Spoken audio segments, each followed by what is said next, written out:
Describe him to me. And Muslims, look at the description of your Rasul. And for some, this would be the first time you hear what your Prophet looked like. I saw a man of striking appearance. ظاهر الوضاء أبلج الوجه, radiant face, حسن الخلق, beautifully created. لم تعبه الثجلة, his belly wasn't protruding. ولم تزر به السعلة, nor was his head disproportionate and small. وسيم قسيم, proportionate and delicate, finely made, a specimen of a creation. في عينيه دعج, in his eyes there was a contrast. The dark was immensely dark, the white was excessively white. وفي أشفاره وط, and his eyelashes were long. وفي صوته صهل, and in his voice was a natural echo. وفي عنقه سطع, and his neck was elegantly long. وفي لحيته كثاثة, his beard was full and thick. أزج أقرن, his eyebrows were arched, but they were not joined, it was separated. In صمت فعليه الوقار, when he was silent, dignity covered him. وإن تكلم سماه وعلاه البهاء, and when he spoke, it was audible and clear, almost commanding and overtaking. أجمل الناس وأبهاهم من بعيد, from afar the most striking and outstanding in appearance. وأحسنهم وأجملهم من قريب, and when he came near, the best of them and the most handsome of them in closeness. حلو المنطق, such an exalted and sweet level of logic. Like when he used to speak, it was so coherently logical, it was smooth and easy to understand. فصل لا نزر ولا هذر, he was to the point, not excessive nor too short. كأن منطقه خرزات نظم يتحدرن, his logic, his utterances, his words were like jewels coming out of a necklace, calculated, polished, one after the other, it would flow magically.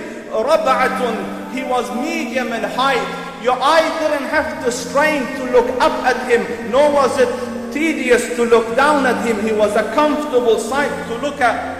له رفقاء يحفون به, he had friends. The people that were with him, they were working around him to try to serve and protect him. إن قال سمعوا لقوله, when he used to say something, they used to hearken to what he used to say. وإن أمر تبادروا إلى أمره, when he commanded, they used to compete to fulfill the command. This is Muhammad Rasulullah.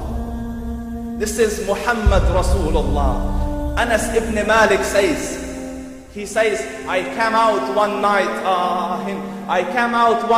it was the full moon night.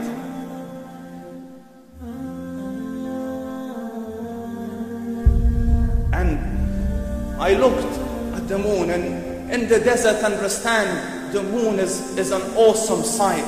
It is smooth, it is radiant, it is clear, it is gentle compared to the scorching sun at which they are used to.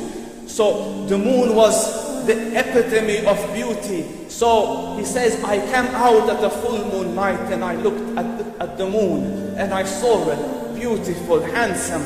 So I said, let me go see if the moon is more handsome or my Prophet is more handsome. Let me see if that is more beautiful or the Prophet is more beautiful. So I went and I saw him standing afar. So I looked at his face and I looked at the moon and I looked at his face and I looked at the moon and I looked at his face and I looked at the moon, and he said, Wallahi, he was more handsome than the moon in its entirety. That is just the look of your Rasul. Aisha radiallahu anha says, I was sewing with the needle, my needle dropped in the dark, I couldn't find it. I said, Ya Rasul, I can't find it. He moved his face closed, and I swear, out of the radiance of his face, I found my name. And the Prophet sallallahu alaihi wasallam was mind-bogglingly handsome, but his handsomeness was covered with waqar and jalal and hayba. The Sahaba say, when we used to sit at his feet, two feelings conflicting would come on the heart. The first one, you wanted to look at him. You wanted to behold the majesty of his face. And when you wanted to look up, shyness used to overtake you, so you used to look down. Amr ibn al-As says, I sat with him many times, but if you ask me to describe his face, I can't describe it. I wouldn't be able to look up to him ijlalan wa ta'ziman. I couldn't look up at him. And that is why he didn't have the problems that Yusuf alayhi salam had. Because it was difficult to penetrate the awe and the splendor of the Rasul.